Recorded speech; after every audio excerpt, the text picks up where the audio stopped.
Bonjour à tous, bienvenue sur le plateau du Siècle Vert, organisé par EVE-Agri. Nous recevons aujourd'hui plusieurs invités sur une thématique assez particulière. Est-ce que le jardin est plus rentable que le livret A? Alors, on vous dira tout à l'heure, pour ceux qui ont oublié à combien vous rapporte le livret A, c'est 0,75%. Mais pour nous répondre, nous avons invité Jean-Marc Muller à notre gauche, qui est président de la section potagère de la SNHF, Société nationale d'horticulture de France, une maison vénérable, beaucoup plus encore que notre invité. Et juste à mes côtés, Christophe Levaltier de la société SBM, qui vous en dira plus sur les spécialités de son entreprise. Et pour co-animer ce débat, il y a mon camarade David Fouillet, qui est donc journaliste à Rustica. Christian Ledeux, évidemment de l'Association des journalistes de jardin et d'horticulture. On va commencer tout de suite par se poser la question, quel est le prix du jardin? On sait qu'il y a 22 000 € en moyenne par Français sur le livret A. C'est un livret très populaire, évidemment, le moyen de faire des économies. La première question, Monsieur Muller, que j'ai envie de vous poser, c'est quel est le coût du jardin aujourd'hui? Alors déjà, je dirais une première chose, oui, il n'y a pas photo sur l'intérêt économique par rapport au livret A, parce que quand vous avez mis 100 € le 1er janvier, le 31 décembre, vous avez 100,75 €. Oui. Alors que si vous mettez 100 € de plants de tomates, de graines, d'un peu d'engrais et d'un peu d'énergie, même sur 50 mètres carrés, alors je n'ai pas de chiffre exact encore aujourd'hui, mais on peut estimer qu'on a au moins 150 à 200 € de non-achat, entre guillemets, de légumes bio et sains au prix du marché à l'heure actuelle. Alors c'est vraiment le premier flash. On peut vous poser la même question? Alors justement, pour un peu illustrer cette notion d'économie, on pourrait partir sur un exemple. Très bien, de manière très bien. à ce qu'on puisse se rendre compte de produire des tomates dans son jardin peut apporter. Alors moi j'ai préparé un petit exemple qui est celui-là, à savoir un plant de tomates à peu près aujourd'hui coûte 1 à 2 €. Et Jean-Marc, tu vas me dire si je me trompe, mais on a une production, si on fait rien du tout, j'ai marqué 4 à 6 kilos, mais je pense qu'on est un peu vraiment en dessous. Dans ces eaux-là, oui. Voilà. Et donc, au bout d'une année, donc sur un placement court terme, comme peut être le livret A, eh bien, on peut arriver à une production. 1 kilo de tomates aujourd'hui, Famille Rurale de France nous donne le prix du kilo de tomates bio à 4,32 €. Et donc, quand on fait ce petit calcul, on a une récolte qui est valorisée entre 20 et 26 €. Pour un investissement de 2 €. Et pour un investissement de 1 à 2 €. Donc, on est sur une notion de rentabilité qui est évidemment bien au-delà du livret A aujourd'hui. Alors l'exemple de la tomate, il est hyper intéressant parce que vous savez que la tomate, c'est le fruit, parce que c'est un fruit, c'est pas un légume, le plus consommé dans le monde et le plus consommé en France. Et 50% de la production de tomates est faite par des jardiniers amateurs. C'est-à-dire que les professionnels, les maraîchers font 50% des volumes, alors que les amateurs cultivent 50% de leur volume. Ce qui fait d'ailleurs un peu râler les professionnels. Donc c'est vraiment un bon exemple. On pourrait aussi reprendre les fines herbes qui sont à un prix, on le sait, assez élevé. À 2 € les 20 grammes, quelque chose comme ça, non? Oui, on peut finalement, au travers de cet exemple tout simple, finalement se rendre compte que le potager est une source inépuisable finalement d'accompagnement économique. Quand on parle vraiment d'optimisation de pouvoir d'achat aujourd'hui, le potager a vraiment une importance et qu'on peut vraiment quantifier aujourd'hui.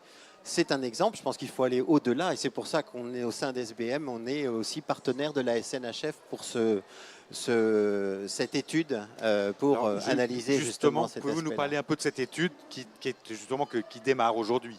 Oui, tout à fait. Alors c'est quelque chose qui me travaillait depuis très longtemps, faisant moi-même beaucoup de jardins, c'est de réussir à évaluer d'une façon sérieuse le rendement réel, c'est-à-dire entre les dépenses et entre ce qu'on économise quand on produit.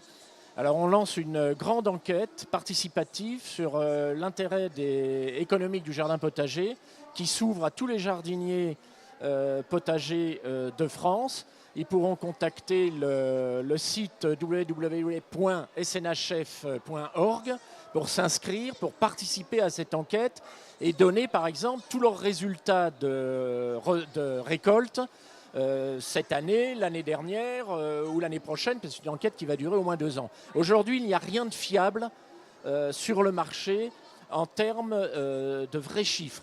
Nous, on veut réussir à avoir une comparaison ou une étude qui va comprendre toutes les typologies de potagers, les grands, les petits, les moyens, toutes les typologies de jardiniers, pour réussir à avoir sur 1000 ou 2000 personnes un impact vraiment réel. Parce qu'aujourd'hui, vous dites qu'on a une très mauvaise connaissance du potager. Oui.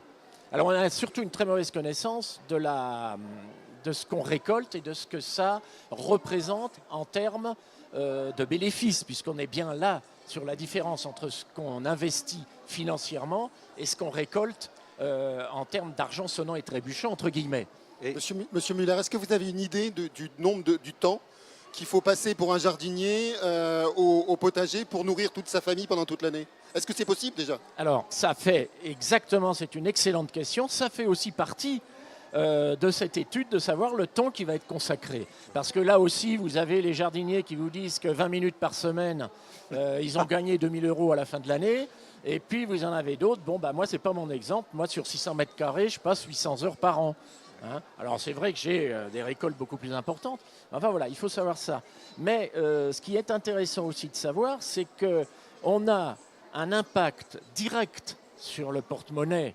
J'ai pas eu à acheter 10 kilos de tomates, 10 kilos de patates, 10 kilos de haricots à la fin de l'année, mais il y a d'autres économies qui sont les économies indirectes qui sont au moins aussi importantes que les économies directes. Alors dans les économies indirectes, mon ami pourra aussi en parler, oui. Vous avez en particulier l'exercice, c'est-à-dire qu'au lieu d'aller payer 40 € par mois dans une salle de sport, eh ben, vous allez faire un sport complet au jardin. Et si vous avez des bons gestes, vous faites vraiment un sport qui est encore même plus complet que le VTT, qui est parmi les sports les plus complets. Et vous êtes à l'air libre. Vous n'êtes pas dans une salle avec agglutiné tout un tas de gens en train de cavaler sur des tapis roulants. Est-ce qu'on peut vous demander, Monsieur Levaltier, pourquoi votre entreprise soutient ce projet de la SNHF? Alors, c'est une question essentielle et je vous remercie de la poser parce que clairement, nous sommes à un instant charnière de ce marché. Jamais on n'avait connu une telle situation, à savoir qu'au 1er janvier 2019, il va y avoir, donc, comme tout le monde le sait, l'arrêt des produits de synthèse, ou presque, effectivement. C'est une excellente remarque. Donc l'avènement des produits essentiellement biocontrôle, utilisables en agriculture biologique, etc., etc. Donc quelque part, on va passer d'une période où beaucoup de gens savaient beaucoup de choses à une période où tous les jardiniers vont devoir écouter et apprendre à nouveau les gestes du jardin, comment fonctionne un sol, comment fonctionnent des racines, comment on va pouvoir les stimuler avec ce type de nouveaux produits, comment finalement la notion de biocontrôle va pouvoir se vivre au quotidien au niveau des jardiniers amateurs. C'est vraiment cet engagement qu'on a aujourd'hui. D'ailleurs, on a créé depuis 2 ans une université où nous formons les vendeurs au niveau des magasins pour qu'ils soient plus comparés à des médecins, des pharmaciens qui vont vraiment apporter la bonne réponse technique adaptée au biocontrôle également face à la demande qui va être aujourd'hui énorme.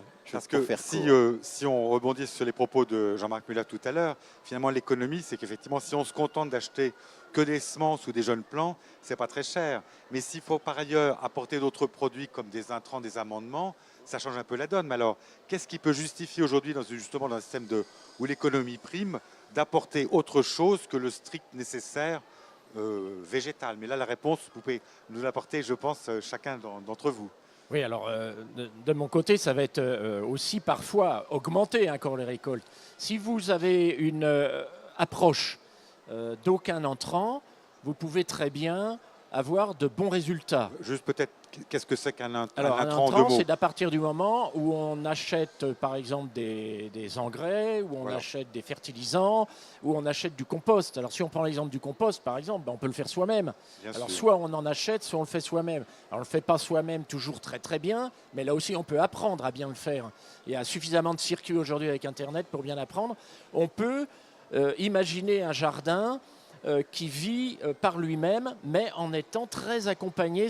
J'appelle ça accompagner la nature, mais il faut être toujours présent. J'oserais presque dire que ça va prendre plus de temps, alors que d'à partir du moment où on va acheter quelques produits, on va pouvoir peut-être gagner du temps et préserver sa récolte peut-être un peu plus que quand on laisse la nature faire. Christophe Levaltier, qu'en pensez-vous? Que souhaitez-vous ajouter? Oui. Alors, la nature, elle ne va pas passer au biocontrôle. Et forcément, il y aura toujours des maladies, il y aura toujours des plantes adventices, il y aura toujours des ravageurs. Et notre métier, ça va être justement d'apporter les bonnes solutions et les bons conseils pour pouvoir gérer toute cette problématique.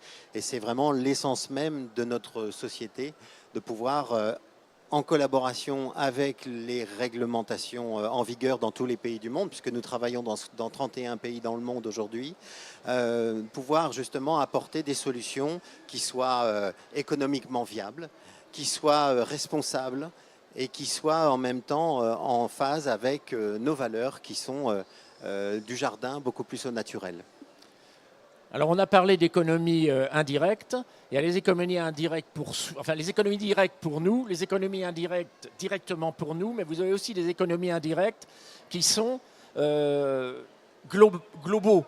Si vous avez un jardin, si vous vous nourrissez d'une façon plus saine grâce à votre potager, vous avez peut-être un peu moins de risques sur certaines maladies, vous êtes peut-être plus en forme, vous avez fait de l'exercice, etc. Et ça a un impact au niveau de la société en règle générale.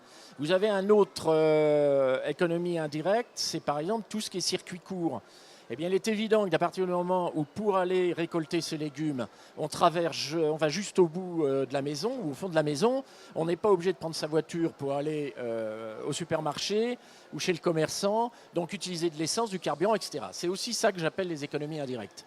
Monsieur Müller, pour les gens qui nous écoutent, quelques cultures à plus forte valeur ajoutée, d'après vous, ce qu'il faut faire d'abord sur 100 mètres carrés par exemple ou 50 mètres carrés? On a parlé de la tomate, bien sûr, c'est un incontournable. Mais par exemple, le haricot vert qui reste un produit très cher toute l'année, même en pleine saison, hein, qu'on trouve facilement à 7 € le kilo, alors qu'on peut en manger des tonnes voilà, pour un coût très modéré quand on le fait soi-même.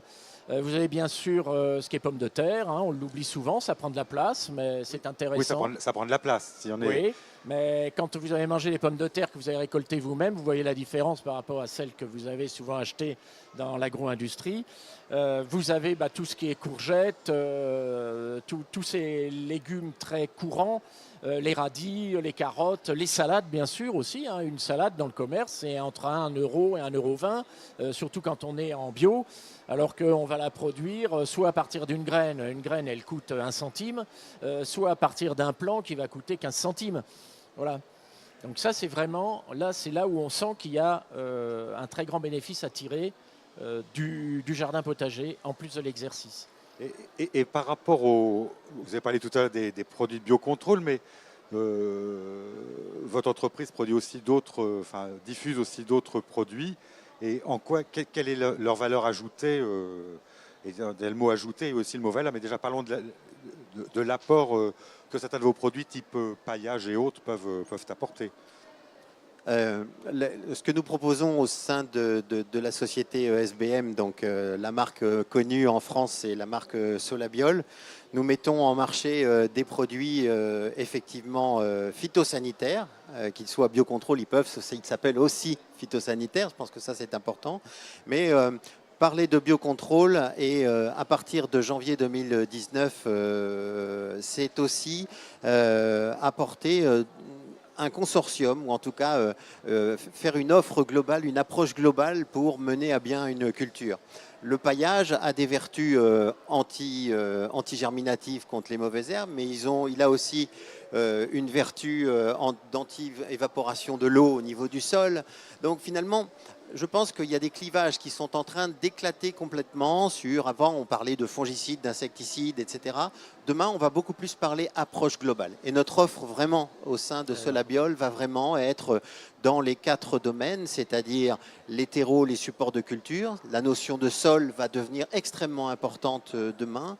L'autre point également, c'est la protection contre les ravageurs, mais en anticipation, c'est-à-dire qu'on ne fera plus de traitement lorsqu'il y aura le feu, mais vraiment de prévoir les choses et en même temps d'utiliser des concepts ou des outils que nos grands-parents utilisaient et pour les remettre au goût du jour.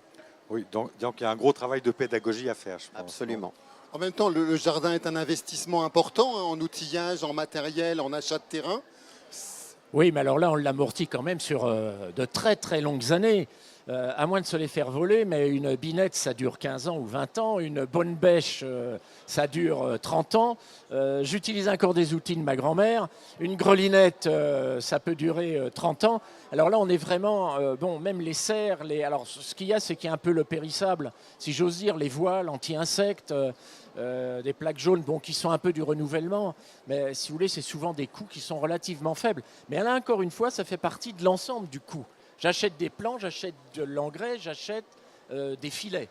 En même temps, on observe que de plus en plus de personnes âgées sont obligées de faire intervenir un professionnel pour entretenir leur jardin parce qu'ils ne le peuvent plus. Là, le jardin commence à coûter un petit peu. Alors remplaçons-le par autre chose, la convivialité et le partage. Ça aussi, c'est une des vertus du jardinage et notamment du potager.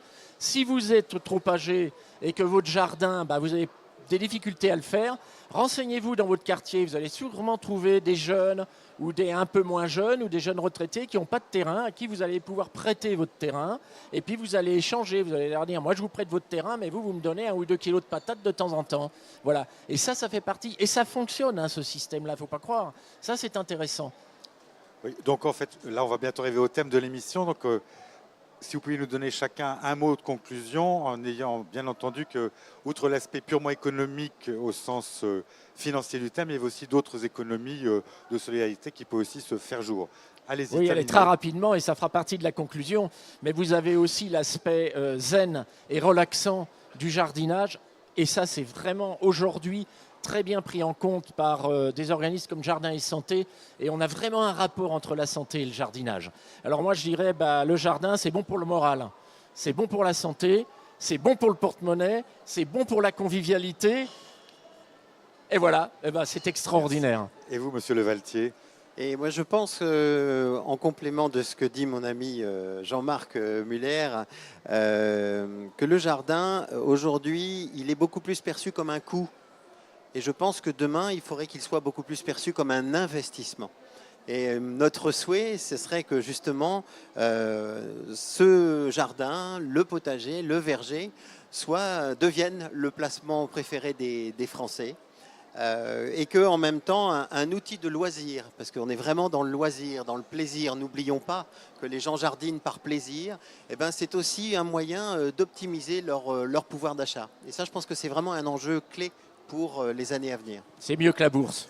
Oui, très bien. Là, on arrive vraiment au terme de l'émission. Bon, je pense qu'a priori, il en ressort que le jardin, et en particulier le potager dont on a beaucoup parlé, sont un investissement certainement très rentable, et non seulement au point de vue économique, mais au point de vue du plaisir que ça peut retirer et de la solidarité. Mais, merci d'avoir écouté cette émission du siècle vert. Et on vous dit à très bientôt, parce que certainement que le sujet méritera d'autres développements, peut-être une fois que l'étude de la SNHF sera connue et diffusée. Merci à tous et à bientôt. Merci.